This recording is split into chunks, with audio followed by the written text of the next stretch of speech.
Marcello Cray stood alone in the corner of Grand Central Terminal on Christmas Eve, a man who controlled half of Manhattan's underworld, but couldn't escape the question a 6-year-old was about to ask him. Thousands of strangers rushed past like water flowing around a stone, none recognizing the carefully controlled danger in the expensive suit, none seeing the emptiness he wore beneath the black wool coat that remained buttoned despite the terminal's heated interior. The silver watch on his wrist, a ghost from 5 years ago, caught the light from the constellation painted across the famous ceiling above, marking time he'd spent running from everything that mattered until he had nowhere left to run.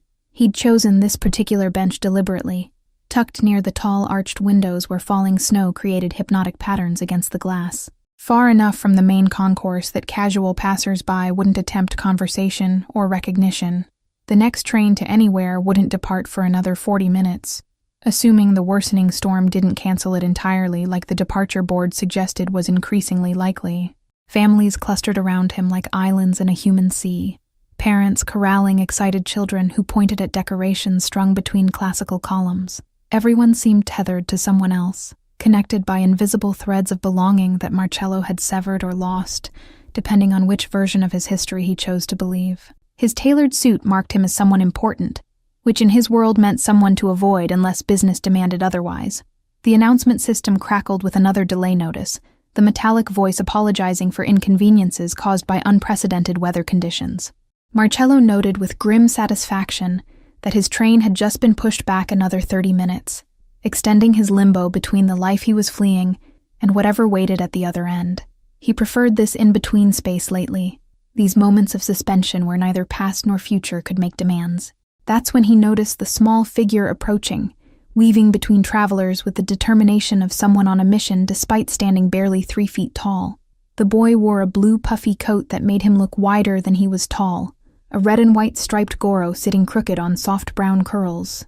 Green dinosaur backpack bounced against his shoulders with each step toward Marcello's isolated bench. The child clutched a teddy bear with one button eye hanging by a thread, holding it against his chest, the way soldiers held rifles in hostile territory. His cheeks were flushed pink from the cold that seeped through the terminal's tall windows, and his eyes, impossibly large and round, fixed on Marcello with curiosity that hadn't yet learned to fear strangers in expensive suits. He stopped directly in front of the bench, close enough that Marcello could see tiny marshmallow stains on the boy's puffy sleeves. "No one came with you?" The question emerged with devastating innocence.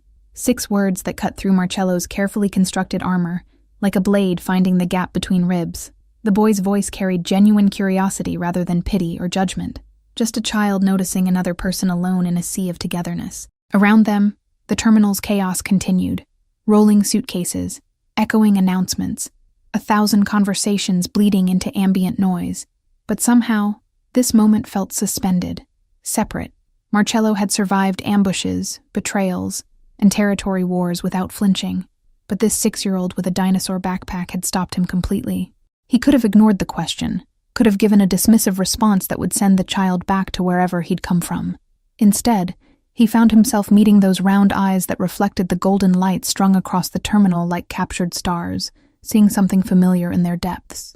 "No," Marcello heard himself say, the word emerging rougher than intended, scraped raw from a throat that spent most days issuing orders rather than engaging in conversation. "No one came with me." The admission felt strange, almost transgressive, because men in his position didn't acknowledge isolation to strangers, especially not to children who asked uncomfortable questions. But something about this boy's directness demanded honesty instead of the polished lies Marcello usually deployed. The child nodded with a solemnity that seemed borrowed from someone much older, wisdom beyond his years etched in the way he accepted this information without surprise. "Me neither," he said simply, as if loneliness was just another weather condition to endure, rather than a state requiring explanation or apology. He shifted the teddy bear to his other arm and gestured toward the empty space beside Marcello on the bench with his free hand. "Can I sit here? My legs are tired from walking around looking." The request came without fear or hesitation, just practical need, meeting available solution. Marcello found himself nodding before his brain caught up with the decision, moving his coat slightly to make room even as his rational mind questioned what he was doing. The boy climbed onto the bench with the awkward determination of someone whose feet didn't quite touch the ground when seated. He settled in beside Marcello, the dinosaur backpack crinkling as it compressed against the bench's wooden slats, the teddy bear positioned carefully on his lap, where it could see the terminal's activity. Up close, Marcello noticed details that distance had obscured: the careful patches on the bear's worn fur, the way the boy's coat was slightly too large in the sleeves, evidence of hand-me-downs and careful budgeting that Marcello recognized from memories he usually kept buried under decades of acquired wealth. "I'm Kit," the boy announced, extending his small hand with a formality that suggested someone had taught him proper introductions mattered even in improper circumstances. His fingers disappeared into Marcello's palm, the handshake brief but earnest, carrying warmth that made Marcello suddenly aware of how cold his own hands had become. The simple gesture, unchanged since humanity invented greeting rituals, somehow felt profound in this context of mutual aloneness. "Marcello," he replied, his name sounding foreign in his own ears because it had been reduced to Mr. Cray, or Boss, in most contexts for years now. Kit tested the name silently, lips moving without sound, committing it to memory the way children did with information they deemed important. Then he adjusted his position on the bench, swinging his legs slightly because they dangled well above the marble floor, creating a rhythm that suggested this was familiar waiting rather than temporary pause. "This is Mr. Buttons," Kit continued, lifting the teddy bear slightly for formal introduction, as if worn stuffed animals deserved the same courtesy as human strangers. "He doesn't talk much, but he's a really good listener, which Miss Linley says is more important anyway." The reverence in the boy's voice when he mentioned this, Miss Linley suggested she occupied a crucial space in his small universe. Marcello found himself wondering who she was: mother, guardian, someone else, and why she wasn't here. The storm outside intensified while they sat together, snow now falling in sheets that obscured the city lights beyond the terminal's famous windows. Weather reports scrolling across digital boards predicted accumulation measured in feet rather than inches, dangerous travel conditions that would strand thousands in this architectural cathedral. Kit seemed unbothered by the worsening weather, as if being trapped and delayed was just another feature of his existence, rather than unexpected complication.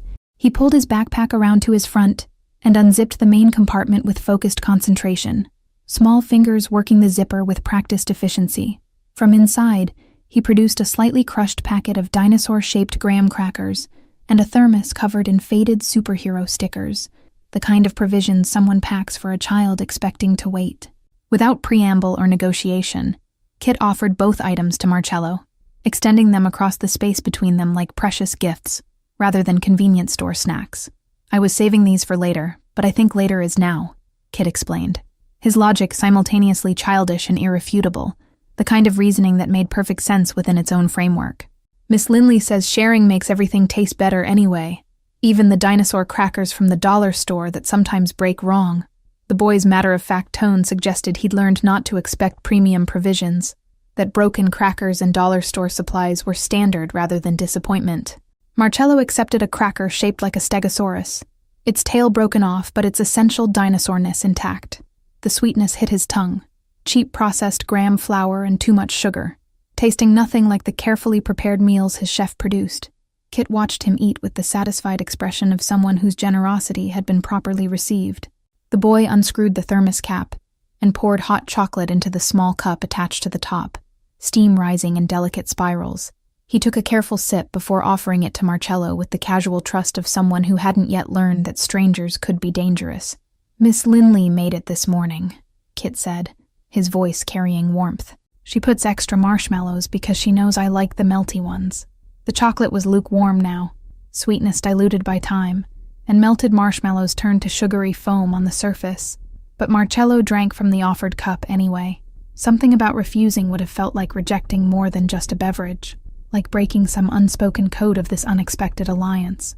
Kit reclaimed the cup and took another sip, leaving a faint chocolate mustache on his upper lip that he wiped away with his coat sleeve.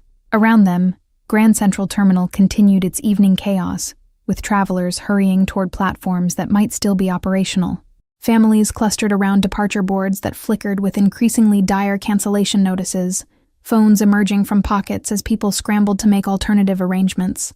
Holiday music played from speakers somewhere overhead, cheerful melodies that felt incongruous against the growing anxiety rippling through the stranded masses.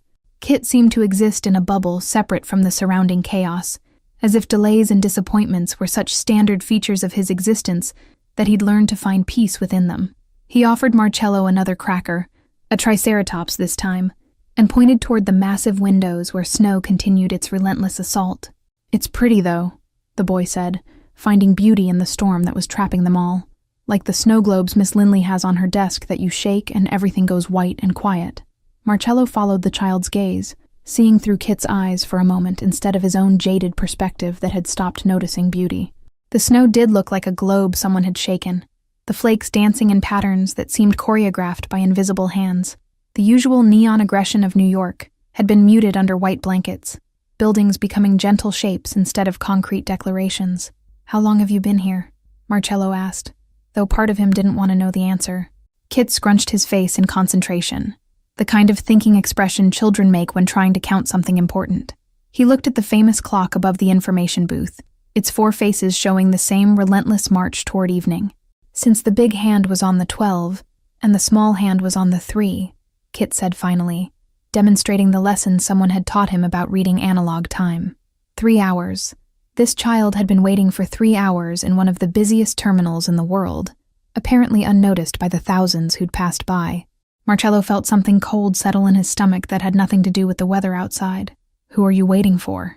The question came out more gently than Marcello usually spoke, his voice losing the edge that made associates flinch. Kit adjusted Mr. Buttons on his lap, smoothing down the bear's matted fur with careful fingers that suggested this was a soothing ritual. His answer came with the rehearsed quality of something he'd been told to remember, instructions drilled in before being left. "Miss Linley had to do paperwork at the office, but she said she'd come get me before the trains stopped running." The boy's faith in this promise was absolute, untouched by the reality that trains had already stopped running and the designated meeting time had clearly passed. He swung his legs against the bench, sneakers lighting up with each movement, little flashes of red and blue in the dimming terminal. "She always comes back. Sometimes it just takes longer than she thinks it will." The careful optimism in Kit's voice, practiced brightness covering deeper worry, reminded Marcello of soldiers who kept talking during ambushes to convince themselves they'd survive the next few minutes. This child had learned to wait, to trust that eventually someone would return, to fill empty hours with small rituals and forced cheer. The dinosaur crackers, the lukewarm chocolate, the teddy bear position just so, all strategies for enduring abandonment even if temporary. "Does Miss Linley know about the storm?" Marcello heard himself asking, already reaching for his phone before consciously deciding to get involved. Kit nodded vigorously, curls bouncing under the crooked goro, eager to defend the absent adult who'd left him here. His explanation tumbled out with the kind of detail children provide when they've been thinking about something for hours, turning it over in their minds. "She called the terminal phone and they made an announcement for me to stay right here by the big windows." Kit pointed toward the information desk, where a harried employee was currently dealing with 3 angry travelers simultaneously. "She said not to move anywhere else because that's where she'd look for me first, and I'm good at staying put." The pride in his voice at being good at staying put broke something in Marcello that he'd thought was beyond breaking. The terminal had grown more crowded as the storm worsened, people giving up on departures and settling in for an unexpected night in the station. Families were staking out territory near outlets, unrolling sleeping bags purchased from the overpriced gift shop, children running between columns despite parents' exhausted protests. Kit watched this settling-in process with interest, but no apparent desire to join, content in his designated spot beside Marcello. "Are you waiting for a train too?" Kit asked, redirecting attention with the conversational skill of someone used to managing social situations beyond his years. His question was genuine curiosity rather than polite deflection, those round eyes fixed on Marcello's face.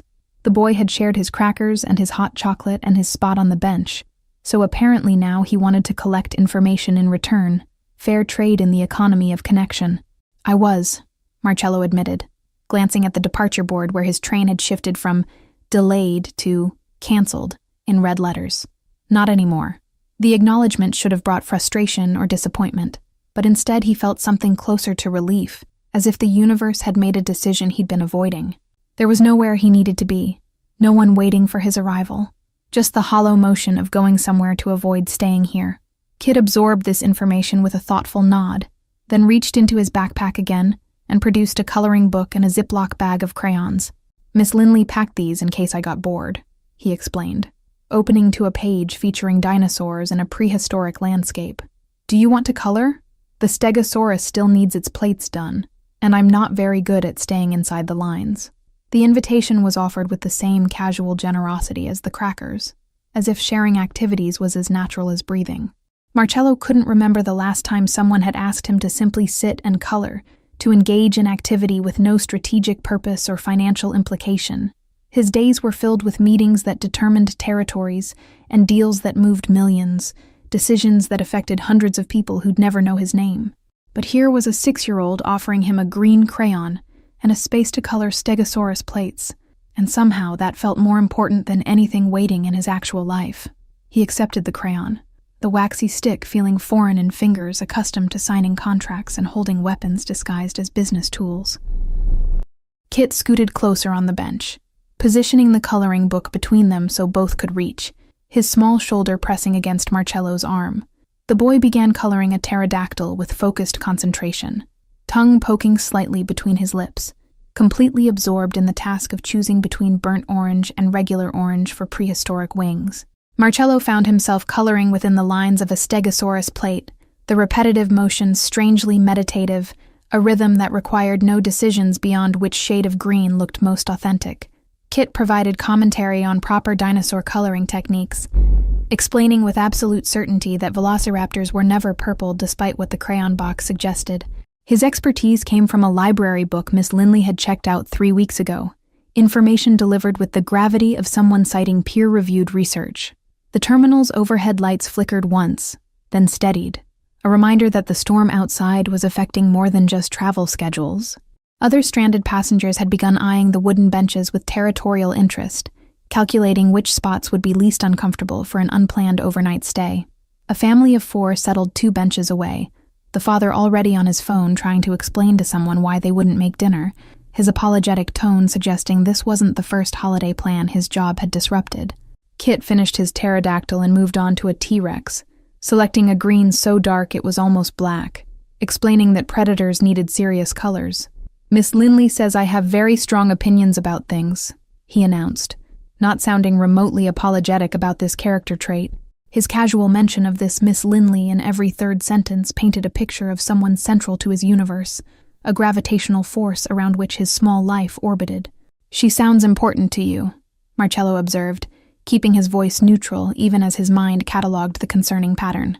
A child left alone for hours, talking about one person with reverence usually reserved for parents. Kit nodded enthusiastically, his whole body participating in the gesture, curls bouncing under the goro that had slipped even more crooked. "She's my caseworker," he said, with the matter-of-fact tone children use for information adults usually whisper. "That means she finds places for kids like me to stay." The casual revelation hit Marcello harder than he expected, confirmation of suspicions that made the 3-hour wait even more troubling. Kit continued coloring, unbothered by the weight of what he'd just shared, accustomed to his own reality and the way children adapt to circumstances they didn't choose. "I've had 4 caseworkers before, but Miss Linley is the best one," Kit continued, adding teeth to his T-Rex with careful precision. "The others always looked tired and sad, but Miss Linley smiles real smiles, not the pretend kind." Marcello understood the distinction better than most, had spent decades perfecting pretend smiles that never reached his eyes, professional expressions that communicated warmth without actually feeling it. The fact that a 6-year-old had already learned to differentiate authentic emotion from performance-suggested experiences that aged children faster than they should age. He selected a brown crayon and began working on a triceratops, finding unexpected comfort in the simple task of filling predetermined spaces with color. "Where are you supposed to go after Miss Linley picks you up?" The question came out more abruptly than intended, Marcello's usual directness overriding the gentle approach he'd been attempting. Kit didn't seem bothered by the bluntness, just paused his coloring to consider the answer, like he was deciding which crayon to use next. His small face scrunched in thought, trying to remember details that clearly hadn't seemed important enough to stick. "A new place," Kit said finally, his vagueness suggesting either he hadn't been told specifics or hadn't retained them. "Miss Linley said they have an extra bedroom and a dog named Copper who's very gentle with kids." The information was delivered with cautious optimism, hope tempered by experience that had taught him not to get too excited about promises involving dogs and bedrooms. He'd clearly learned that temporary was the only permanent feature of his existence. The coloring book page was filling up with their combined efforts. Dinosaurs taking on life through waxy pigments, applied by mismatched hands, one belonging to a 6-year-old in the foster system, the other to a man who ran an empire most people pretended didn't exist. Marcello noticed Kit favoring his right hand, the left occasionally rubbing his stomach through the puffy blue coat in a gesture that might have been hunger or nervous habit. The dinosaur crackers had been generous sharing, but probably represented the boy's entire food supply. "When did you eat last?" Marcello asked, already knowing he wouldn't like the answer. Kit's hand stilled on the T-Rex he'd been detailing, his expression suggesting this was a question he'd been hoping to avoid. "Breakfast," he admitted quietly, and Marcello's internal clock calculated that breakfast had been at least 10 hours ago, possibly longer depending on Kit's definition of morning. The lukewarm hot chocolate and handful of crackers weren't sustenance, they were theater, props in a performance of being fine. Marcello stood abruptly, the movement startling Kit, who looked up with those round eyes that had somehow become familiar in less than an hour. "Stay here with Mr. Buttons," Marcello instructed, his tone carrying the authority that made grown men obey without question. "Don't move from this bench. I'll be back in 5 minutes. He needed Kit to understand this wasn't abandonment, that 5 minutes meant 5 minutes, that some people actually returned when they said they would. Kit nodded, clutching the teddy bear a bit tighter, and Marcello recognized the small fear flickering across the boy's face. The worry that this stranger who'd shared his bench might join the long list of people who walked away. 5 minutes, Marcello repeated, tapping his expensive watch. "Time it if you want." The suggestion seemed to help, giving Kit something concrete to focus on, a way to measure the promise against reality. Marcello navigated through the terminal's chaos with the efficiency of someone used to moving through crowds that instinctively parted for men in expensive suits. The food court was still partially operational despite the storm, a few vendors keeping their stands open for the captive audience of stranded travelers. He ordered enough food for 3 people: sandwiches, fruit cups, chips, cookies, hot soup in containers that would stay warm, ignoring the cashier's curious look at the quantity. The transaction took 4 minutes and 30 seconds, and when Marcello returned to the bench, Kit's face transformed with relief so profound, it was almost painful to witness.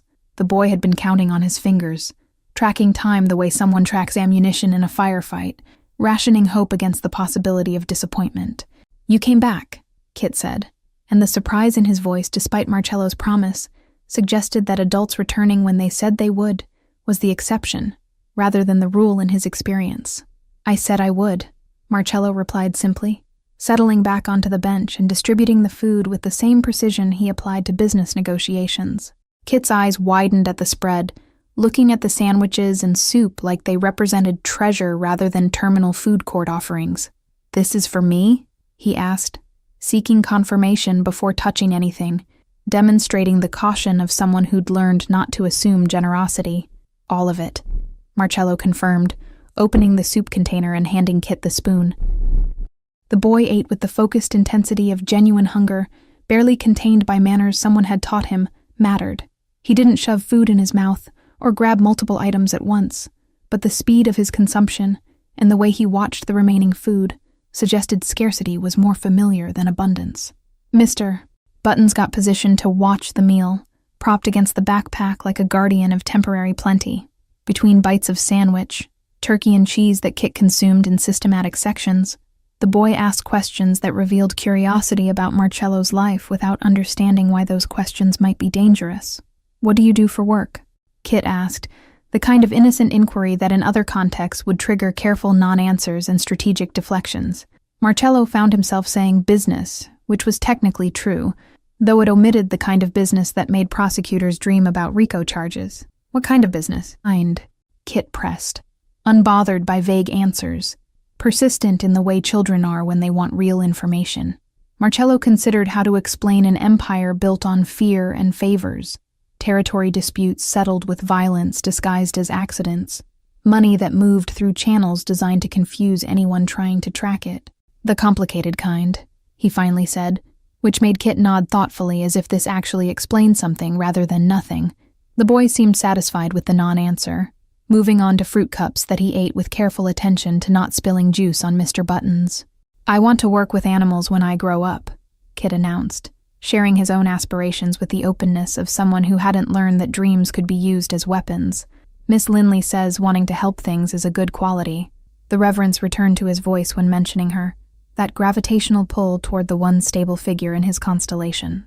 Marcello watched Kit eat, remembering his own childhood hunger that went beyond physical need, the gnawing emptiness of being no one's priority in a system designed to process, rather than nurture. He'd clawed his way out of foster care through methods he couldn't share with this innocent child, had built power from powerlessness through choices that destroyed the boy he'd been.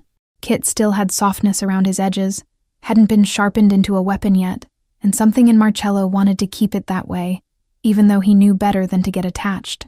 The terminal continued its slow transformation from transit hub to emergency shelter, employees distributing thin blankets to families settling in for the duration. Christmas music had been replaced by more practical announcements about restroom locations and charging station availability.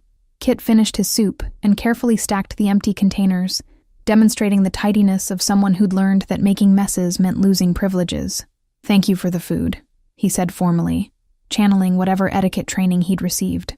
"That was the best dinner I've had in probably forever." The hyperbole was pure child, but the gratitude was genuine, and Marcello felt something twist in his chest that might have been conscience reawakening after years of deliberate dormancy. His phone buzzed with messages he ignored, associates wondering where he'd disappeared to, business that would keep running without his immediate attention, a world that suddenly seemed less important than this bench and this boy. Kit had started a new coloring page, this one featuring marine dinosaurs, and he offered Marcello the blue crayon without looking up. They colored in companionable silence while snow continued its assault on the city outside, the storm showing no signs of weakening despite meteorologists' earlier predictions. Other passengers shot occasional glances at the unlikely pair, the man in the expensive suit and the boy with the dinosaur backpack, trying to determine their relationship and apparently settling on father and son, despite the lack of resemblance. Marcello noticed these assumptions but didn't correct them, found he didn't mind being mistaken for someone who belonged to this child.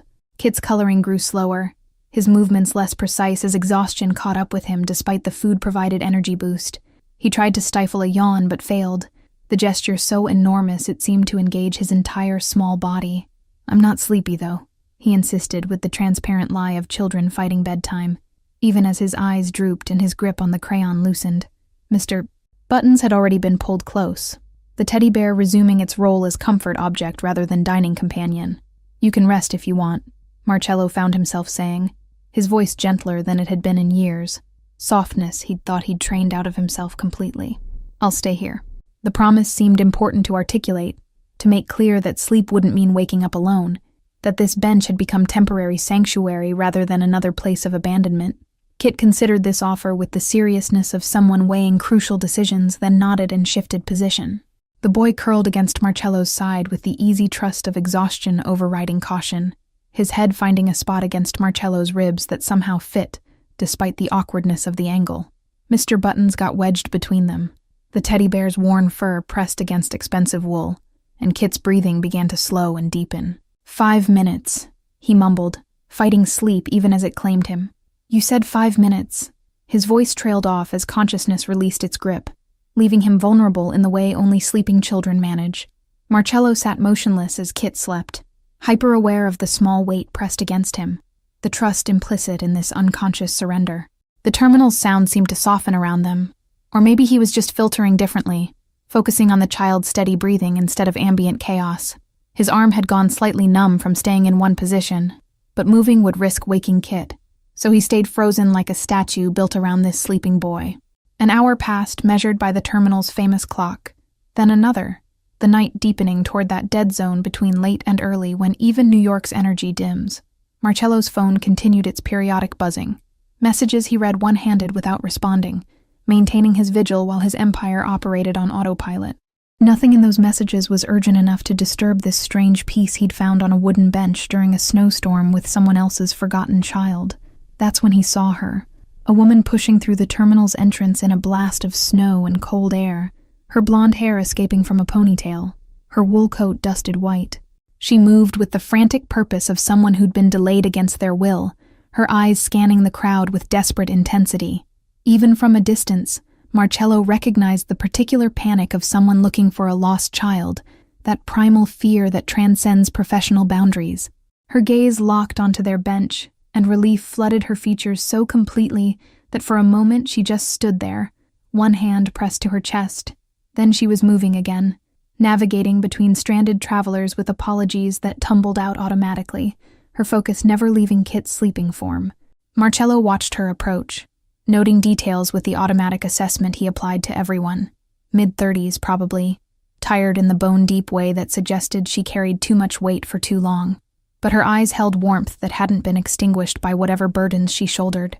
"Kit," she breathed when she reached them, dropping to her knees beside the bench despite the dirty floor, her voice catching on the single syllable. Then her eyes shifted to Marcello, really seeing him for the first time, and her expression cycled through confusion, gratitude, and wariness. "I'm Linley," she said, her voice steadier now, professional training reasserting itself over maternal panic. "I'm Kit's caseworker. I was stuck at the office when the storm got bad, and then the train stopped, and I've been trying to get here for hours." The explanation poured out with the need to justify that Marcello recognized from people who knew they'd failed, but wanted mitigating circumstances considered. "He's been waiting since 3, Marcello said, keeping his voice low to avoid waking Kit, stating fact without judgment, though the situation spoke for itself. Linley's face crumpled slightly before she caught herself, professional mask sliding back into place, but not before Marcello saw the genuine distress at having left this child alone for so long. I know. I called the station, but they said all trains were stopped and I couldn't get through on my cell and—" She stopped herself, seeming to realize that excuses wouldn't change the reality of a 6-year-old waiting alone in a terminal for hours. Instead, she looked at Kit, still peacefully asleep against Marcello's side, then back at Marcello with questions forming behind her eyes. "Thank you for staying with him," she said simply, the words carrying weight that suggested she understood exactly what could have happened to an unattended child. "He asked if anyone came with me," Marcello replied, offering explanation for why a stranger in an expensive suit had spent his evening coloring dinosaurs instead of disappearing onto the next train. "Seemed like we were both alone, so we waited together." He didn't mention the food, the shared crackers, the way Kit's trust had worked its way past defenses Marcello had thought were impenetrable. Those details felt private somehow, moments belonging to the strange intimacy they'd built in this suspended time. Linley's eyes softened further, seeing past the suit and the controlled expression to something underneath that Marcello usually kept buried. "He does that," she said, her voice carrying affection mixed with concern. "Adopts people. Asks the dangerous questions that make you look at yourself differently." She reached out tentatively and brushed curls off Kit's forehead with the gentleness of someone who genuinely cared, not just performed professional duty. "I should wake him. We need to try to find somewhere to stay until morning. The hotels are full," Marcello said, having overheard enough desperate phone conversations from other stranded travelers to know the situation. "Most places stopped taking guests hours ago, and the ones that haven't are charging emergency rates." Linley's face tightened at this information, her jaw setting in the expression of someone calculating limited resources against impossible circumstances. Kit stirred slightly at the sound of voices, his small hand gripping Marcello's coat before settling back into sleep. "There's a VIP lounge on the upper level," Marcello heard himself say, the words emerging before he'd consciously decided to offer. "Private, quiet, lockable doors. They'll let me in." The unspoken truth hung between them. Places opened for Marcello Cray that remained closed to ordinary people. Doors unlocked by reputation and money, and the kind of influence that didn't require explanation. Linley's expression shifted through multiple calculations, weighing the inappropriateness of accepting help from a stranger against the reality of spending the night on a terminal bench with a 6-year-old. "I don't even know your name," she said finally, the objection weak because they both knew she was going to accept. Her professional training probably screamed warnings about strangers offering private spaces, but maternal instinct, or whatever drove her investment in Kit, was clearly winning the internal debate. "Marcello," he supplied, omitting the last name that would have changed this conversation entirely, that would have sent her running despite the storm and the impossible alternatives. "And you need somewhere safe for him to sleep that isn't marble floor in public view." Linley looked at Kit again, his small body curled trustingly against this stranger, and something in her face suggested she was recognizing the same thing Marcello had seen, that the boy possessed dangerous levels of faith in people who didn't deserve it. "Okay," she said quietly, the word carrying surrender to necessity rather than enthusiasm. But just until morning. Just until the trains start running again. The caveats were for herself more than him. Boundaries drawn to maintain some illusion of control in a situation that had spiraled beyond her management hours ago. Marcello shifted carefully, preparing to wake Kit without startling him, but the boy's eyes opened on their own, as if some internal alarm had registered the change in adult energy. He blinked slowly, confused about where he was before memory returned, and his face split into a smile that transformed his features. "Miss Linley." The joy in his voice was pure and uncomplicated, the reunion of someone whose faith had been validated rather than someone who should have been angry about being abandoned. He launched himself at her with the uncoordinated enthusiasm of a just-woken child. Linley caught him and held on perhaps longer than professionally appropriate, her face buried in his curls, her shoulders shaking slightly in a way that suggested tears she was fighting. "I'm so sorry, buddy," she whispered against his goro, the apology thick with guilt that clearly went beyond this single incident. "The train stopped, and I couldn't get here, and I was so worried." Kit patted her back with small hands, comforting the adult who should have been comforting him. Role reversal that spoke volumes about his experience with disappointed grown-ups. "It's okay," Kit assured her with the easy forgiveness of children who haven't learned to hold grudges yet. "Marcello stayed with me and we colored dinosaurs and he bought me dinner and I wasn't scared at all." The summary of their evening reduced hours to simple activities, omitting the emotional weight that had made those hours significant. Linley pulled back to look at Kit's face, checking for signs of distress or harm, her caseworker training taking inventory of his physical and emotional state. She found him unchanged, except for chocolate stains on his sleeves, and what appeared to be genuine contentment in his expression, both anomalies that made her glance at Marcello with renewed curiosity. "He's been very brave," Marcello said, collecting the coloring book and crayons that Kit had left scattered on the bench. "Though I think we could all use somewhere more comfortable to wait out this storm." The suggestion was gentle but pointed, redirecting the conversation toward practical solutions, rather than dwelling on failures neither of them could undo. Kit's eyes lit up at the mention of going somewhere, his natural enthusiasm reasserting itself, now that Miss Linley had materialized as promised. "Where are we going?" he asked, looking between the two adults like they'd suddenly become a unit making decisions together. Mr. Buttons got retrieved from where he'd been pressed against Marcello's coat, the teddy bear inspected to ensure he'd survived the nap undamaged. Linley stood, keeping one hand on Kit's shoulder as if worried he might disappear if she stopped touching him. "Marcello's offered us access to a VIP lounge," Linley explained, her tone suggesting she was still processing the strangeness of this entire situation. "Somewhere warm and quiet where you can sleep properly." Kit absorbed this information and immediately grabbed Marcello's hand with his free one, creating a chain of 3 people connected by circumstance and storm. The gesture was so natural, so assuming of continued connection, that neither adult immediately pulled away, despite the awkwardness of this forced intimacy. They moved through the terminal as an unlikely trio, Kit between them chattering about the dinosaurs he'd colored and the food Marcello had bought, his voice echoing in the vast space that had grown quieter as night deepened. Other stranded passengers watched them pass with the idle curiosity of people with nothing else to do, probably inventing stories about who they were and why they moved together with such purpose. Marcello led them toward elevators that most travelers didn't know existed, access points for terminal staff and people with the right credentials.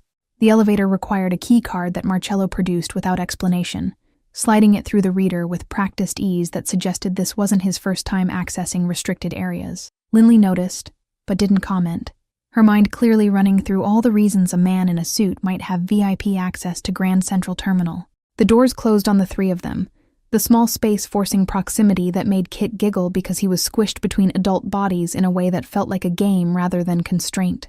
The VIP lounge occupied the terminal's upper level, a space most travelers never saw, designed for people who paid premium prices to avoid the masses below. Marcello's card opened this door too, revealing a room that was elegant without being ostentatious. Leather furniture, soft lighting, floor-to-ceiling windows that showed the storm from a different angle. It was empty this late, staff having abandoned their posts when it became clear no regular VIP passengers would be arriving during the storm. Kit explored immediately, his exhaustion forgotten in the excitement of new territory, touching furniture with careful fingers like he was visiting a museum. "Can I really sit on this?" he asked, gesturing toward a leather couch that probably cost more than Linley made in a month. You can sit, lie down, whatever you need, Marcello confirmed, watching the boy test the furniture with systematic thoroughness. Mr. Buttons got positioned on a chair in a spot where he could see the whole room, sentinel duty assigned with solemn importance. Linley stood near the door looking simultaneously grateful and uncomfortable, a woman accepting help she couldn't refuse but didn't quite trust. "This is too much," she started, the protest automatic even though she made no move to leave. "We can't impose on your space like this." Marcello noticed she'd said your space rather than a space, recognizing that his access implied ownership, or at least authority, that went beyond normal passenger privileges. "You're not imposing," Marcello said simply, moving toward a small kitchenette area that held a coffee maker and refrigerator stocked with beverages most people couldn't pronounce. "I wasn't planning to use it anyway." This was true. He'd been planning to board a train to nowhere, had been fleeing rather than arriving anywhere specific. The lounge had been backup option number 3, place to wait if weather prevented all departures, contingency he'd accessed more than once when business required overnight terminal presence. Kit had discovered the windows and pressed his face against the glass, watching snow spiral past the lit building facades across the street. "It's like we're in a snow globe," he announced, echoing his earlier observation but with more wonder now that they were higher up. Perspective changed. "Like we're the tiny people inside and someone's shaking our world." The poetry of his observation caught both adults off guard, this child finding magic in the storm that had disrupted thousands of carefully made plans. Linley finally moved deeper into the room, accepting the reality of where they were, her professional boundaries dissolving under the weight of practical necessity. She slipped off her wool coat, revealing clothes that had seen better days, and a weariness that went beyond physical exhaustion. "Thank you," she said to Marcello, the words inadequate but sincere. "I know this is strange and you don't owe us anything, but thank you for not leaving him alone down there." Her voice caught slightly on the last words, imagination filling in all the terrible alternatives. "He asked a good question," Marcello replied, deflecting gratitude he didn't feel he'd earned for doing the bare minimum of human decency. "Made me realize we were both waiting alone, so we waited together." Kit had left the window and was now investigating a basket of wrapped snacks on a side table, holding each one up for Linley's approval before adding it to a growing pile. His enthusiasm for food that hadn't needed to be rationed was almost heartbreaking in its intensity. The lounge settled into strange domesticity as the three of them occupied space together, negotiating invisible boundaries and unexpected comfort. Kit claimed the longest couch after Linley's permission, arranging himself and Mr. Buttons with pillows and a blanket Marcello retrieved from a storage closet. The boy fought sleep with valiant determination, wanting to participate in whatever the adults were doing, even though his eyes kept drifting closed. "Tell me when something interesting happens," he mumbled, already half gone despite his protests.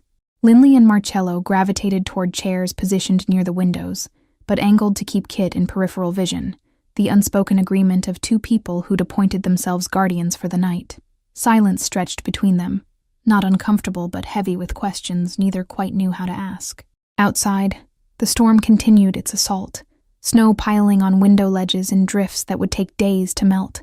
The city's usual lights had dimmed, buildings conserving power, or simply shut down until weather improved.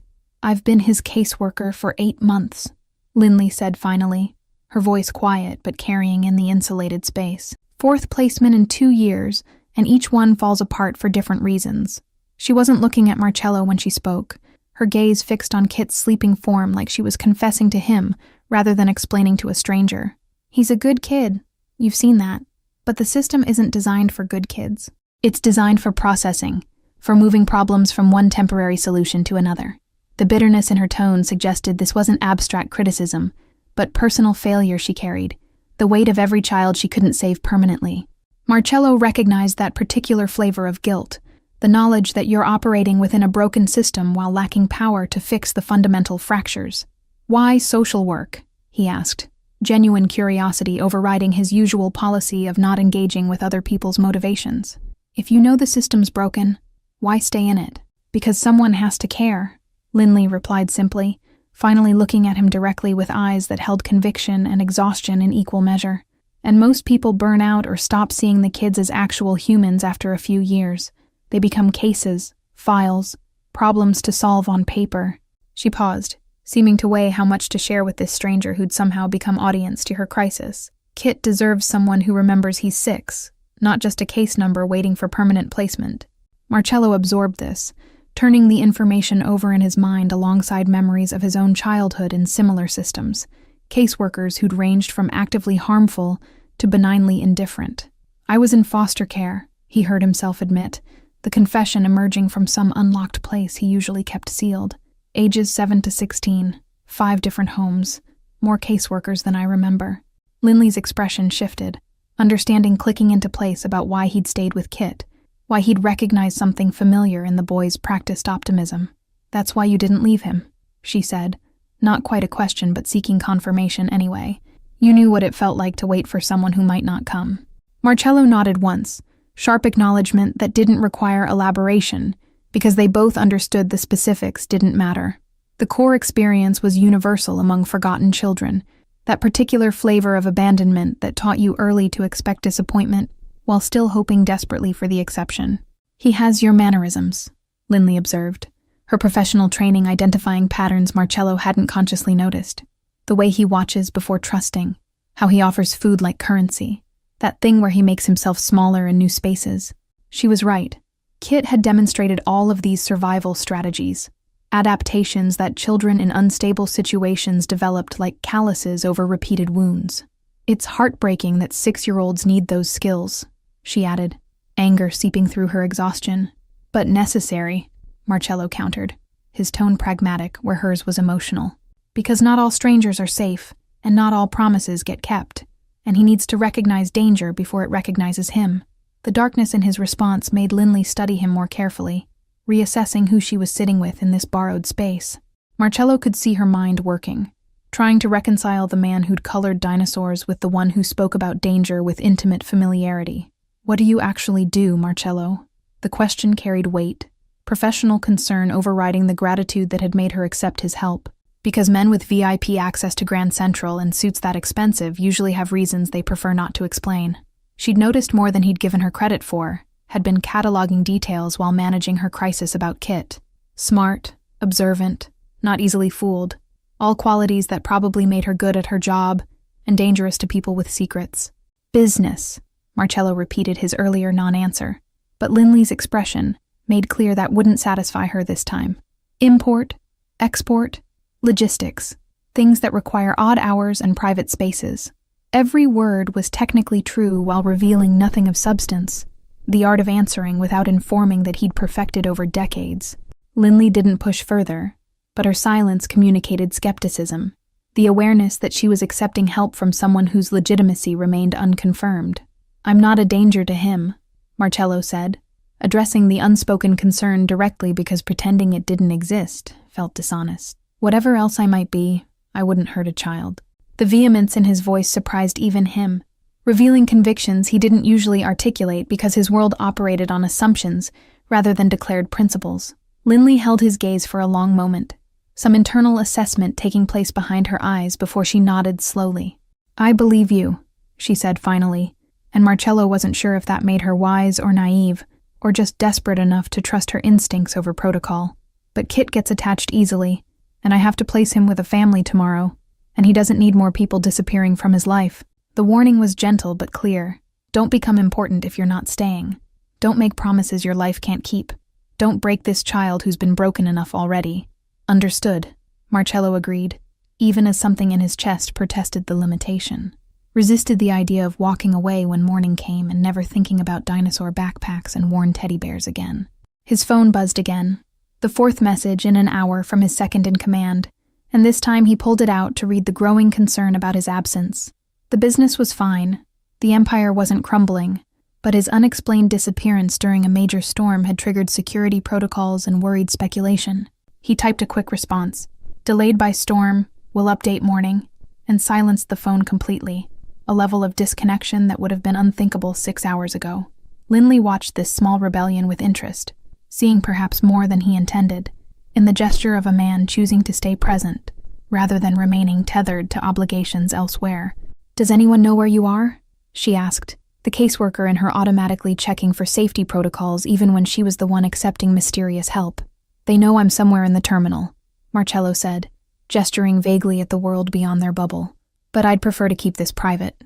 Or, he wasn't sure how to explain that his reputation couldn't accommodate being seen coloring with abandoned children. That power in his world required maintaining certain images that had no room for softness.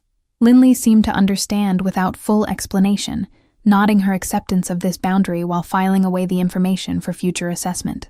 Kit stirred on the couch, mumbling something about pterodactyls before settling back into deeper sleep, his small chest rising and falling with the perfect rhythm of childhood unconsciousness.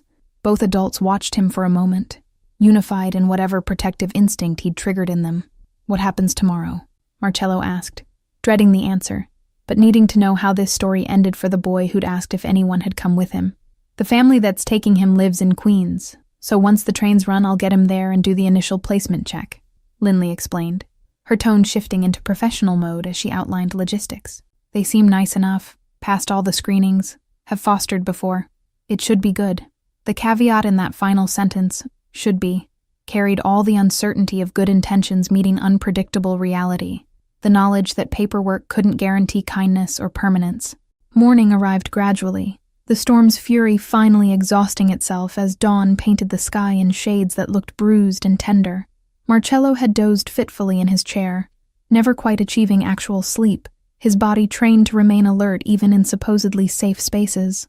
Linley had fared similarly across from him, her eyes opening every time Kit shifted, maternal vigilance overriding her own exhaustion. The boy himself had slept soundly, the deep rest of someone whose body had finally felt safe enough to surrender completely. Kit woke to find them both watching him with expressions that made him pause, some child instinct recognizing that the adults wore the faces people made before goodbyes. "Is it time to go?" he asked, his voice still rough with sleep, clutching Mr. Buttons close like the teddy bear might anchor him against whatever came next. Linley smiled, but it didn't quite reach her eyes, that performance of cheerfulness adults attempted when delivering news that would hurt. "The trains are running again," she confirmed, checking her phone for schedules that had finally updated overnight. The VIP lounge had become a cocoon separate from the real world, but now reality pressed against their bubble with insistent weight. Kit climbed off the couch and began repacking his dinosaur backpack with systematic care, returning borrowed crayons to their Ziploc bag, folding the blanket he'd used despite Linley's assurance that staff would handle it. He was preparing for departure, with the practiced efficiency of someone who'd packed and unpacked too many times, transitions that marked his life in befores and afters. Marcello stood and stretched muscles that protested the night spent in a chair, his expensive suit rumpled in ways that would scandalize his usual associates. He should leave now, should extract himself before this became more complicated than it already was, return to the empire that required his attention. But something kept him rooted, watching Kit prepare for yet another displacement, and he found himself saying, "I'll walk down with you," before consciously deciding to make the offer. Linley looked like she might object, then reconsidered, perhaps recognizing that Kit would need all the support available for this transition. They gathered their few belongings. The coloring book Kit insisted was Marcello's now because we did it together. The snacks that hadn't been eaten, Mr. Buttons secured safely in Kit's arms. The elevator ride down felt heavy with unspoken things.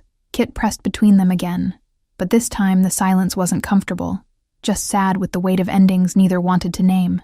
Grand Central Terminal had transformed overnight from chaotic shelter back toward normal operations, cleaning crews working to clear debris and disorder left by thousands of stranded travelers. Departure boards showed mostly green instead of red, trains resuming their schedules with only minor delays remaining. The storm had passed, the city was recovering, and life was returning to its usual patterns as if the previous night's suspension had never occurred. They found a bench, not the original one but close enough, and sat together while Linley pulled up train information and made phone calls about timing and logistics. Kit leaned against Marcello's side like this was natural, like they'd known each other longer than one storm-stranded night. His small warmth a reminder of everything Marcello usually kept walled away.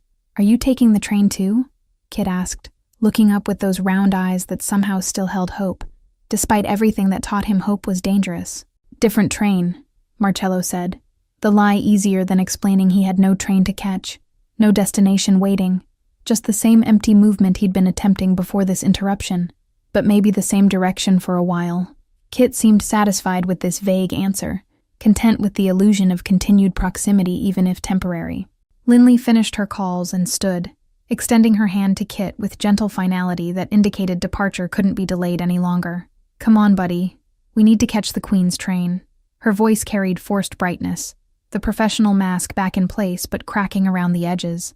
Kit stood, but didn't take her hand immediately, turning instead to face Marcello with an expression that was trying very hard to be brave. "Thank you for waiting with me," he said formally, that same handshake etiquette from yesterday reappearing. "And for the food and the coloring and not leaving when you said you wouldn't." The gratitude for basic human decency broke something in Marcello that he'd kept carefully contained, made him hate every adult who'd taught this child that kept promises deserved special thanks. "You're welcome," he managed, shaking Kit's small hand again, feeling the warmth and trust that he absolutely didn't deserve. "Take care of Mr. Buttons." Kit nodded solemnly, then did something unexpected. He stepped forward and wrapped his arms around Marcello's waist in a hug that was brief, but complete. Marcello's arms moved automatically to return the embrace before his brain caught up to instruct him otherwise, his hands settling on small shoulders covered in puffy blue coat. The moment lasted perhaps 3 seconds but felt longer, compressed time that held weight beyond its duration. Then Kit released him and stepped back, rejoining Linley, who was watching this goodbye with an expression Marcello couldn't quite read. Sad recognition, maybe, or concern about attachments forming too quickly. "We should go," Linley said gently, her hand finally finding Kit's shoulder to guide him toward the platforms. Kit waved at Marcello, a small gesture that somehow demanded acknowledgement, so Marcello raised his hand in return. They walked away through the morning crowd, the woman in the worn coat and the boy with the dinosaur backpack, becoming smaller with distance until they turned a corner and disappeared from view. Just like that, as if they'd never intersected with Marcello's carefully controlled life. He stood there longer than made sense, staring at the space where they'd vanished, his chest tight with something he refused to name, because naming it would require acknowledging that one night had affected him more than it should. Around him, the terminal continued its indifferent operations, thousands of people beginning their days, catching trains, having destinations. Marcello had none of these things, just the hollow realization that he was alone again. But it felt different now, worse somehow, like he'd been reminded of something he'd learned to live without. His phone buzzed insistently, the real world demanding his return, business that wouldn't manage itself forever. Marcello pulled it out and saw 12 missed calls, 23 messages, all variations of "where are you?" and "when are you coming back?" He could board any train right now, disappear into the anonymity of travel, or return to the empire that would continue running with or without his immediate presence. Both options felt equally meaningless. Motion without purpose. Existence without the peculiar warmth a 6-year-old's company had provided. He thought about Kit, arriving at yet another temporary home, being introduced to new rooms and new rules, and a dog named Copper who might or might not live up to promises. Thought about how the boy would unpack his dinosaur backpack and position Mr. Buttons somewhere strategic, and try to make himself small in this new space until he figured out what behavior kept him safe. The images made Marcello's hands curl into fists, useless anger at systems he had no power to change, despite all the power he'd accumulated in his particular world. Marcello turned toward the exit, preparing to rejoin the life he'd temporarily abandoned, when he saw Linley rushing back through the crowd alone, her expression urgent. His heart stopped. Something had happened to Kit. But then he registered that her urgency was different, not panic, but purpose. She reached him breathless, having clearly run the distance back. "The family," she said without preamble, words tumbling out. "They just called. Their apartment flooded overnight from burst pipes. They can't take Kit today, maybe not this week." The news should have been disappointing. Another bureaucratic complication in an already complicated situation. Instead, Marcello felt something like relief, like the universe had granted unexpected reprieve from a goodbye that had felt premature and wrong. "Where is he?" Marcello asked, already moving before Linley answered, following her back through the terminal toward where she'd left Kit waiting on a platform bench. The boy sat exactly where he'd been positioned, patient as always, Mr. Buttons on his lap, looking small and alone despite the crowd surrounding him. When Kit saw them returning together, his face transformed with confused hope, not quite understanding why they'd come back but clearly glad they had. "Change of plans," Linley said, kneeling in front of him with the kind of honesty she probably used to counteract all the lies other adults had told him. "The place where you were going isn't ready yet, so we need to find somewhere else for you to stay, just for a little while." Kit processed this with the weary acceptance of someone used to plans changing, nodding slowly, even as Marcello could see the hope draining from his eyes like water from a cracked cup. "How long is a little while?" Kit asked, the question revealing his experience that temporary could mean anything from hours to months, time measured unreliably by adults who controlled his world. Lindley opened her mouth to answer, but had nothing concrete to offer, just more uncertainty and maybes. Marcello watched this exchange, watched the boy's shoulders slump slightly under the weight of continued displacement, and heard himself speak before rational thought could intervene. "He can stay with me."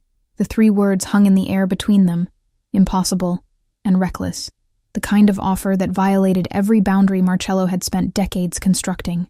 Lindley's head snapped toward him, her expression cycling through shock, confusion, and professional alarm in rapid succession.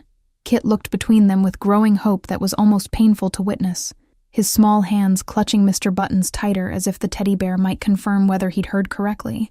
The terminal continued its morning rush around them, oblivious to this moment that was rearranging 3 lives in ways none of them had anticipated 12 hours ago.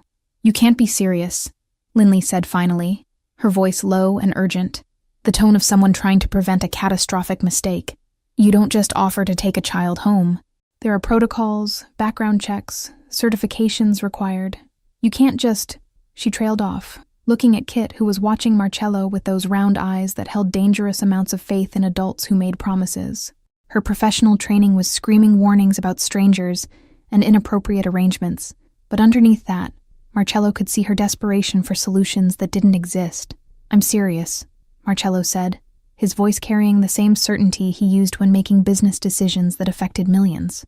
"Temporary placement, emergency foster situation, whatever paperwork makes it legitimate." He looked directly at Lindley, willing her to see past the surface strangeness to the practical reality underneath. "You said yourself the hotels are still overbooked from the storm. Your office is probably overwhelmed with similar situations, and he needs somewhere safe to stay that isn't another institutional holding pattern." Each point was delivered with the precision of someone who understood how to build arguments that bypassed emotional objections. Lindley opened her mouth to protest, then closed it again, her mind clearly working through scenarios and coming up empty on better alternatives. "This is insane," she muttered, more to herself than to them, running both hands through her blonde hair in a gesture of someone whose day had spiraled beyond all recognition. "I could lose my license for placing a child with someone who hasn't been vetted, whose background I don't even know, who I met 12 hours ago during a snowstorm." But even as she listed the objections, Marcello could hear her resolve weakening under the weight of impossible circumstances. "Then vet me," Marcello countered, pulling his wallet and extracting several forms of identification that carried his real name, his business addresses, information that would reveal exactly who he was once she started investigating. "Run whatever checks you need to run. I have a home that's secure, resources to provide what he needs, and I'm not going anywhere."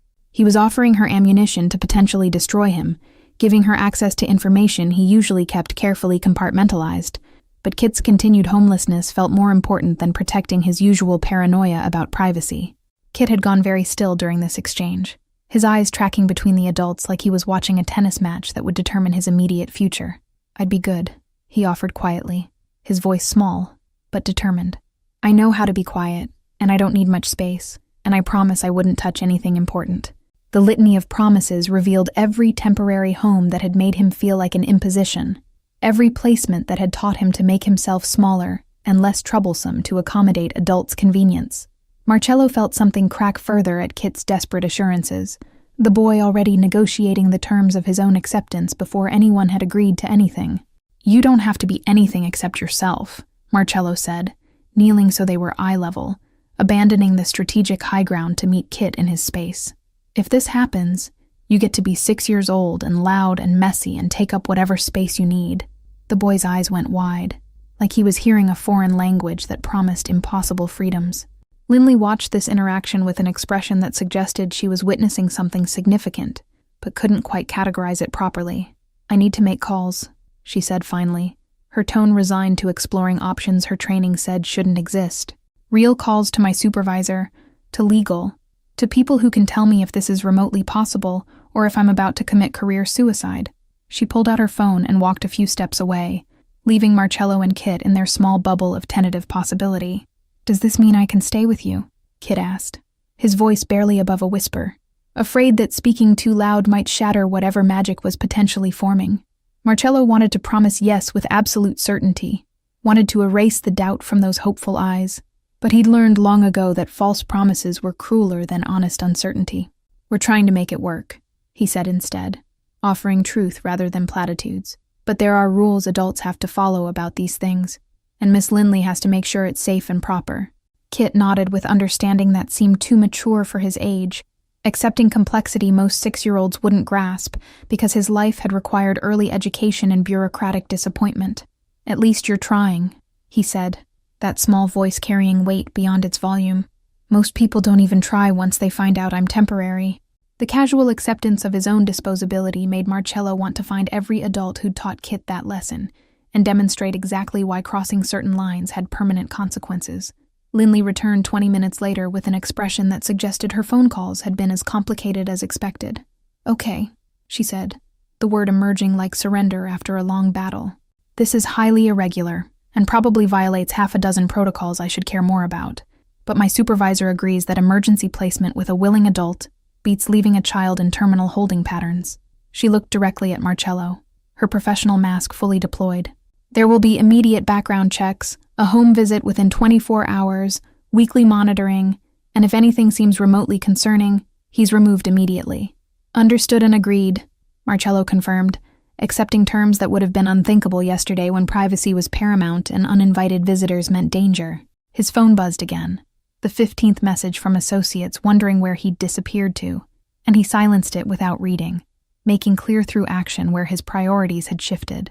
Lindley pulled a tablet from her bag and began entering information, her fingers moving quickly across forms that would initiate processes Marcello couldn't reverse once started.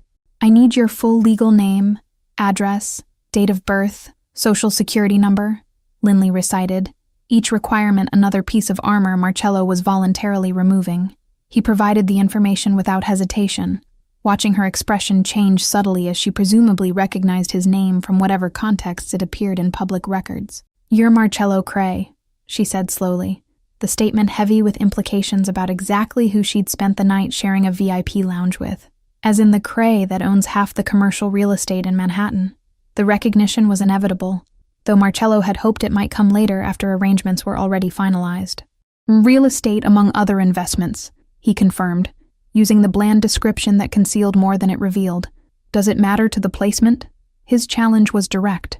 Was she going to let who he was interfere with what Kit needed, or could she separate reputation from present circumstance? Lindley held his gaze for a long moment, some internal calculation taking place behind her eyes. "The background check will show whatever it shows," she said finally, diplomatic non-answer that suggested she suspected more than real estate, but was choosing to focus on immediate practicalities. "For now, you have no violent criminal record, considerable financial stability, and you've demonstrated care for Kit when you had no obligation to do so." She turned to include Kit in the conversation, recognizing that he deserved agency in decisions about his own placement. "Would you like to stay with Marcello while we find your permanent home?" Kit's face transformed with joy so pure it was almost painful, his entire small body radiating happiness that had been absent during their earlier goodbye. "Yes," he breathed, the single word containing multitudes of hope and relief and gratitude. "Yes, please, Miss Lindley. I promise I'll be really good, and I won't cause any problems." He launched himself at Marcello in another unexpected hug, this one lasting longer than the previous, small arms wrapping around Marcello's waist with the fierceness of someone holding on to salvation. Marcello's arms closed around Kit automatically, feeling the boy's heart racing against his ribs, the physical manifestation of fear transforming into security. Over Kit's head, he met Lindley's eyes and saw her recognition that something significant had just occurred, that this wasn't just emergency placement, but the beginning of something neither adult could quite name yet. "We'll need to stop by my office to finalize paperwork," Lindley said, already moving into practical logistics mode. "And then I'll follow you to your residence for the initial home assessment." The next 2 hours passed in a bureaucratic blur, forms signed in triplicate, emergency placement orders filed with judges Lindley apparently had on speed dial, background check systems queried while they waited. Kit stayed close to Marcello throughout, occasionally reaching to touch his hand or coat like confirming this wasn't a dream that would evaporate. They took a car service to Marcello's building, a high-rise in Tribeca that made Lindley's eyebrows rise despite her professional poker face, and rode the elevator to the penthouse that suddenly felt too large and too impersonal for the small boy about to inhabit it. Lindley conducted her home inspection with thorough efficiency, checking locks and exits and asking questions about childproofing that Marcello answered while mentally cataloging everything that would need to change. Kit explored with the careful reverence of someone in a museum, touching expensive furniture with gentle fingers, staring at the floor-to-ceiling windows that offered views of the city he'd only ever seen from ground level. "You live here alone?" the boy asked, voice echoing slightly in the vast living space. "It's so big and quiet." "It is," Marcello agreed, seeing his home through Kit's eyes and finding it wanting in warmth despite all its luxury. "But maybe it won't be so quiet anymore." The suggestion made Kit smile, small but genuine, the expression of someone beginning to believe that this latest placement might actually happen. Lindley completed her inspection and pulled Marcello aside while Kit was distracted by the view, her voice low and serious when she spoke. "I'm trusting you with him," she said, intensity radiating from every syllable. "I'm bending rules that exist for very good reasons because the alternatives are worse. But if you hurt him or fail him, or turn out to be anything other than what you're presenting, I will make it my life's mission to ensure appropriate consequences." The threat would have been amusing coming from most people. Marcello had faced down armed rivals without flinching, but Lindley's maternal ferocity made it credible in ways violence never achieved. "I understand," he said simply, respecting her enough not to make jokes or deflect. "And for what it's worth, I have no intention of being another adult who disappoints him." The promise was reckless given his lifestyle, given the empire that required his attention, given everything he was choosing to ignore by taking responsibility for a 6-year-old boy. But watching Kit press his small hand against the window glass, leaving prints he'd apologize for later, Marcello found he meant every word. After Lindley left with promises to return tomorrow for the first follow-up visit, Marcello and Kit stood in the penthouse facing each other with the awkwardness of strangers who'd agreed to cohabitate. The space that had felt like sanctuary during years of solitary existence now seemed excessive and cold, designed for aesthetics rather than living. Kit clutched his dinosaur backpack and Mr. Buttons, looking small against the backdrop of floor-to-ceiling windows and modern furniture. "So," Marcello said, breaking the silence that had stretched too long, "we should probably figure out where you'll sleep." The guest bedrooms were on the east side of the penthouse, 3 of them pristinely maintained by housekeeping staff who came twice weekly. Marcello led Kit down the hallway, opening doors to reveal rooms that looked more like hotel suites than spaces meant for children. Kit evaluated each room with the serious consideration of someone making an important decision, finally choosing the smallest one because it feels less empty. "We can change anything you want," Marcello found himself saying, looking at the room through Kit's eyes and seeing its deficiencies clearly. The boy's expression suggested this level of personalization was foreign to him, that previous temporary rooms had remained sterile, because investing in decoration meant acknowledging permanence. "Can I put up my drawings?" Kit asked tentatively, gesturing to the backpack where presumably art projects lived between placements. Marcello nodded, watching Kit carefully extract papers from the backpack's front pocket, handling them like precious documents that had survived multiple relocations. The drawings were standard child art, dinosaurs and houses and stick figures, but each one had Kit, age 6, printed carefully in the corner. They taped them to the wall using painter's tape from a drawer in the hallway closet, creating a gallery that transformed the sterile space into something lived in. Mr.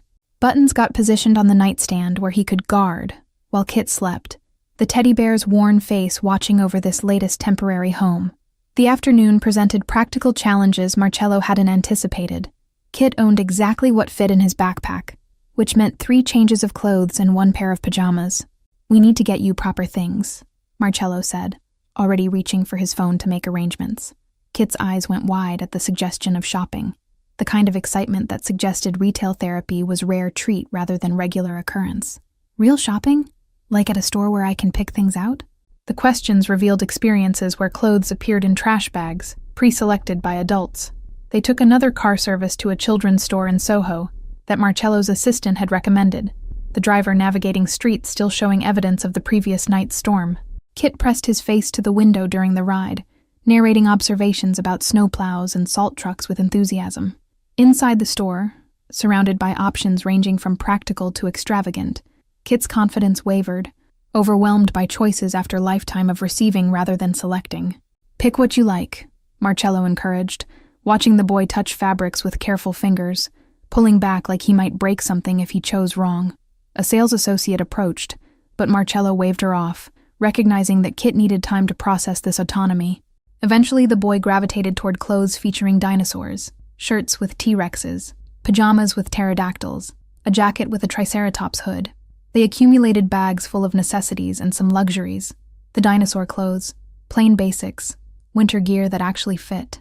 Kit kept checking Marcello's face for signs of impatience or regret, the careful monitoring of someone used to overstaying welcome. "This is okay?" he asked repeatedly. "You're sure it's not too much?" His concern about cost was heartbreaking given that Marcello had spent more on single business lunches. Mr. Buttons received his own shopping attention when Kit noticed a display of stuffed animal accessories near the checkout counter. The boy's eyes lit up at tiny clothing items designed for teddy bears, his fingers hovering over a miniature jacket that matched his own new Triceratops hooded coat. "Could Mr. Buttons get something too?" Kit asked with careful hesitance, voice dropping as if the request might be pushing his luck too far. Marcello found himself nodding before considering the absurdity of buying designer wear for a threadbare teddy bear, but Kit's joy at selecting matching outfits erased any concern about rational spending priorities. The sales associate returned as they were leaving, handing Marcello a business card for a professional toy restoration service that specialized in repairing beloved childhood companions. "For the bear," she said quietly, her tone suggesting she'd witnessed enough family shopping trips to recognize the difference between new toys and irreplaceable treasures. Kit clutched the packages containing Mr. Button's new wardrobe, with the same reverence he'd shown the teddy bear itself, already planning aloud how they'd coordinate outfits for different occasions. Marcello listened to this enthusiastic monologue about fashion choices for stuffed animals and realized his life had fundamentally shifted in ways that business strategies and territory negotiations had never prepared him for. "It's not too much," Marcello assured him. "You need clothes, and it's my responsibility to provide them now." The word responsibility seemed to settle something in Kit's mind, reframing the shopping as obligation rather than charity. They added toiletries and a new backpack shaped like a stegosaurus that Kit selected after long deliberation between various dinosaur options. They returned to the penthouse loaded with bags, Kit insisting on carrying as many as his small arms could manage, determined to contribute to his own relocation. The guest room, now officially Kit's room, got transformed through strategic placement of new possessions, the space slowly becoming recognizable as child's territory. Dinosaur pajamas went in drawers. The Stegosaurus backpack claimed a corner. New shoes lined up in the closet next to clothes still bearing tags. "Are you hungry?" Marcello asked, realizing they'd skipped lunch and dinner was approaching, his own stomach making demands he'd been ignoring. Kit nodded enthusiastically, the boy's appetite apparently unlimited when food security was guaranteed rather than rationed. Marcello's kitchen was professional grade but mostly unused, his meals typically catered or eaten at restaurants where business happened over appetizers. They ordered pizza from a place Marcello's assistant swore was kid-friendly, adding breadsticks and salad to create something resembling balanced nutrition. While waiting for delivery, Kit explored the penthouse more thoroughly, discovering the library that Marcello rarely used, the gym equipment that saw sporadic attention. "You have a lot of computers," Kit observed, looking at the multiple monitors displaying information Marcello quickly minimized. Kit wandered to the windows and pressed his palm against the glass, leaving a small handprint that Marcello's housekeeper would have immediately cleaned yesterday, but now felt like evidence of life worth preserving. "The city looks different from up here," the boy observed, watching traffic move like toy cars far below, lights beginning to flicker on as evening settled over Manhattan, like we're above everything, safe in the sky. The metaphor was more poetic than Marcello expected from a 6-year-old, but then Kit had probably learned early to find safety in height and distance, in being removed from ground-level dangers that followed children through unstable systems. The pizza arrived and they ate at the dining table that hadn't hosted an actual meal in months, Marcello typically eating at his desk while working. Kit demonstrated impressive capacity for cheese-covered carbohydrates, consuming 3 slices before finally slowing down. He chattered between bites about dinosaur facts. Apparently Stegosaurus had brain the size of walnut. Despite its large body, velociraptors were actually turkey-sized rather than movie-sized. After dinner, the reality of bedtime presented new challenges that Marcello hadn't fully considered. Kit had a routine involving bath, teeth brushing, story time, and gradual dimming of lights while soft music played.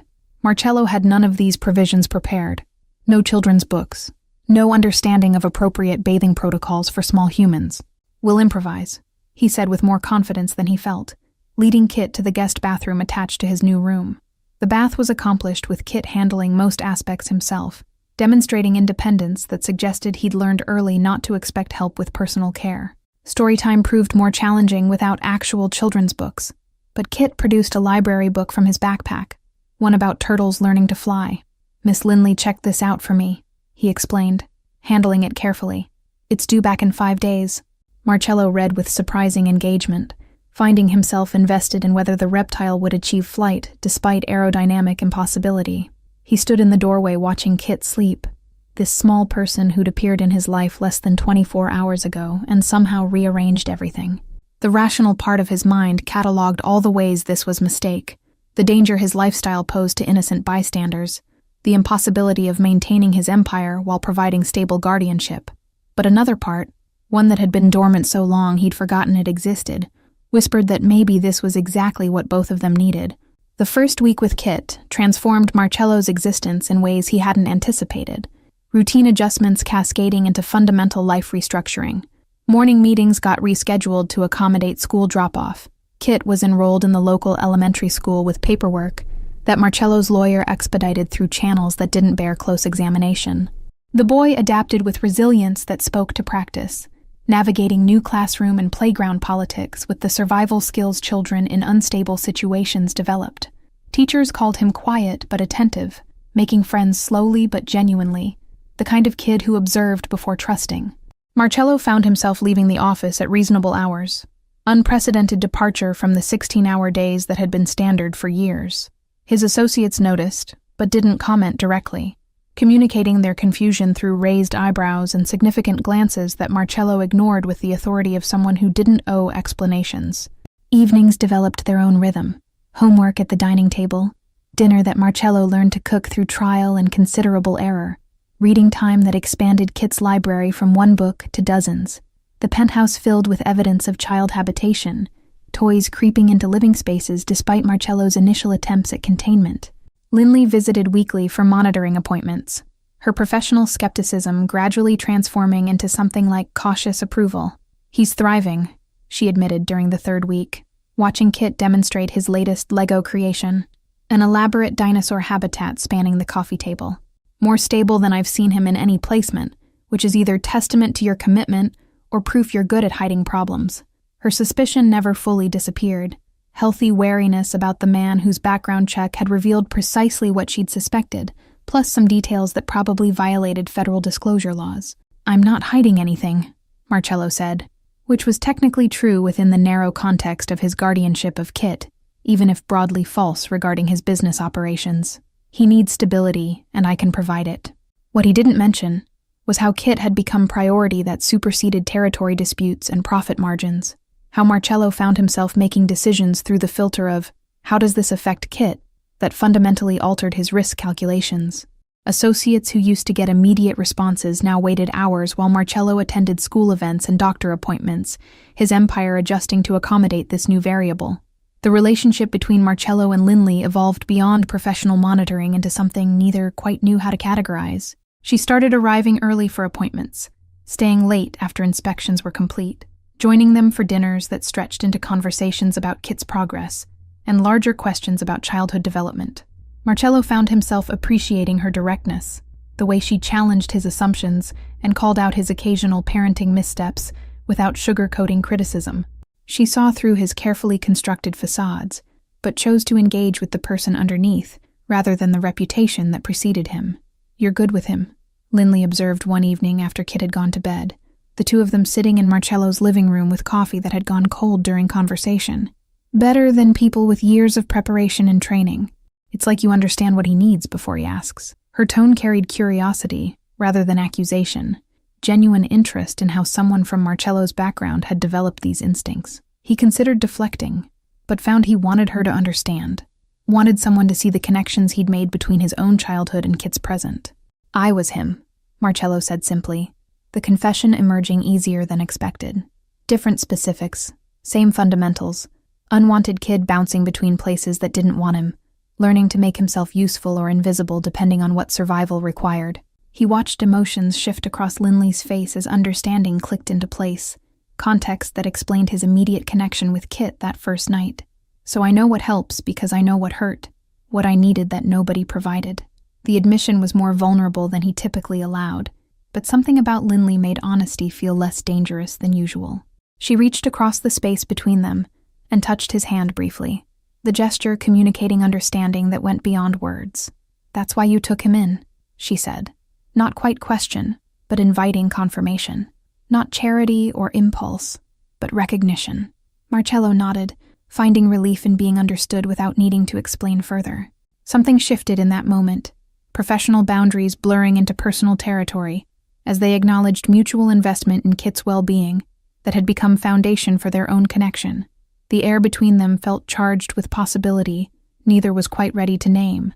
3 months into the placement, Kit's case file moved from emergency temporary to longer-term foster, paperwork that required additional background scrutiny and home studies that Linley conducted with thorough professionalism that occasionally slipped into lingering glances at Marcello. The permanent family search continued theoretically, but everyone seemed to recognize that Kit had already found his place, that disrupting this stability would serve bureaucracy rather than the child's best interests. Marcello initiated conversations with his lawyer about permanent adoption, process that would require revealing more about his life than he'd ever voluntarily disclosed, but Kit's future felt worth the exposure. Christmas approached, almost a year since that snowy night in Grand Central Terminal, and Marcello found himself experiencing the holiday for first time in years as something other than obligation to endure. Kit wanted a tree, decorations, the full celebration he'd seen in movies but rarely experienced in temporary placements. They selected a massive evergreen that barely fit in the penthouse, decorating it with ornaments Kit chose during shopping expedition that took entire Saturday. The boy hung each ornament with ceremonial care, explaining where it should go and why, creating traditions in real time that Marcello found himself committed to repeating annually. The penthouse transformed under Kit's influence, no longer sterile showcase but actual home, with evidence of life in every room. School artwork covered the refrigerator, dinosaur toys claimed corners, Mr. Buttons, professionally repaired and looking almost new, held place of honor on the living room bookshelf. Marcello's associates, who occasionally visited for business meetings, did double takes at the domestic evidence, confusion about how the feared Marcello Cray had become person who owned stepping stools for sink-reaching and refrigerator magnets shaped like triceratops.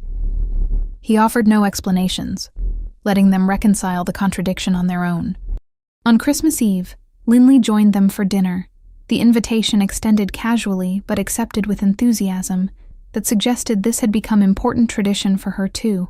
She brought gifts for Kit, books about paleontology, and a stuffed stegosaurus to keep Mr. Buttons company, and a bottle of wine for Marcello that they shared after Kit went to bed. They sat by the decorated tree with its lights casting patterns across the room, comfortable silence between them that spoke to months of growing familiarity. "Thank you," Marcello said finally, the words inadequate for what he was trying to express. "For trusting me with him when you had every reason not to." Linley smiled, her expression soft in the tree's glow. "You saved each other," she said simply, wisdom that came from watching their relationship develop from professional distance that had gradually narrowed. That night in the terminal when he asked if anyone came with you, you were both lost, and somehow that made you exactly right for finding each other. Marcello couldn't argue with her assessment, had come to similar conclusions during 3 a.m., moments when he checked on Kit sleeping, and marveled at how this child had anchored him to life in ways nothing else had managed. "I think I'm falling in love with you," Marcello heard himself admit, the confession emerging without plan or preparation, just truth that had been building through months of shared parenting and late-night conversations. Linley's eyes widened, but she didn't pull away, didn't laugh or reject the vulnerability he'd offered. Instead, she leaned closer, closing the distance between them until their faces were inches apart, her breath warm against his lips. "I think I've been falling for a while," she whispered, then kissed him with gentle intensity that promised beginnings rather than endings. They pulled apart when Kit's voice called from his bedroom, some nightmare or need pulling him awake. Both adults responded automatically, moving together toward his room where they found him sitting up clutching Mr. Buttons, wide-eyed but not crying. "I had a dream about the train station," he said, voice small in the darkness. But it was different this time. You were both there and nobody was lost. Marcello and Linley exchanged glances over Kit's head, wordless communication about what this child had given them beyond themselves. 6 months later, on a summer afternoon that felt decades removed from that winter storm, Marcello returned to Grand Central Terminal with Kit and Linley, the three of them arriving together rather than separately and alone. They'd come to celebrate finalization of Kit's adoption, paperwork signed that made permanent what had felt inevitable for months. Kit wore his favorite dinosaur shirt and carried Mr. Buttons, leading them to the bench where he'd first asked Marcello that dangerous question about coming alone. "This is where we found each other," he announced, patting the wooden slats like greeting an old friend. They sat together on that bench, Marcello in the middle with Kit on one side and Linley on the other, forming unit that looked like family because that's what they'd become. Travelers rushed past on their way to trains and departures, everyone focused on destinations rather than journey, missing the small miracle of three people who'd been lost separately and found each other in the cold. Kit leaned against Marcello's side, that same trusting weight from a year ago, but now familiar rather than foreign, belonging that had been earned through daily choice rather than biological obligation. "Are we still looking for something?" Kit asked, echoing his question from that first night but with different meaning now, checking whether their search had ended or continued. Linley took Marcello's hand, lacing their fingers together while her other arm wrapped around Kit's shoulders, completing the circle. "No, buddy," she said softly, her voice carrying certainty that came from experience rather than hope. "We're not looking anymore. We already found what we needed." Kit nodded, satisfied with this answer, and settled more comfortably against them, while above their heads the painted constellations watched over thousands of daily dramas, including this small one about three people who'd been alone until they weren't. The terminal's afternoon light slanted through the tall windows, catching dust motes that danced in golden beams, making everything look soft and possible. Marcello thought about the man he'd been a year ago, desperately boarding trains to nowhere, running from connection instead of toward it, existing rather than living. That person felt like stranger now, someone who'd needed a 6-year-old's wisdom to remember that being lost and being alone weren't permanent conditions, that sometimes salvation arrived in forms you'd never anticipated, wearing dinosaur backpacks and asking dangerous questions. He pulled both Kit and Linley closer, 3 heartbeats synchronizing in the chaos of Grand Central Terminal, where endings and beginnings happened simultaneously for those brave enough to notice. Thank you all for following this story. If you enjoyed it, please write in the comments where you're watching from, and don't forget to like, subscribe, and share this video. Your support means everything and helps me continue bringing you these stories of hope, connection, and unexpected family. Remember, sometimes the people who are meant to find each other will always find their way back, no matter how lost they started. Until next time, take care of each other.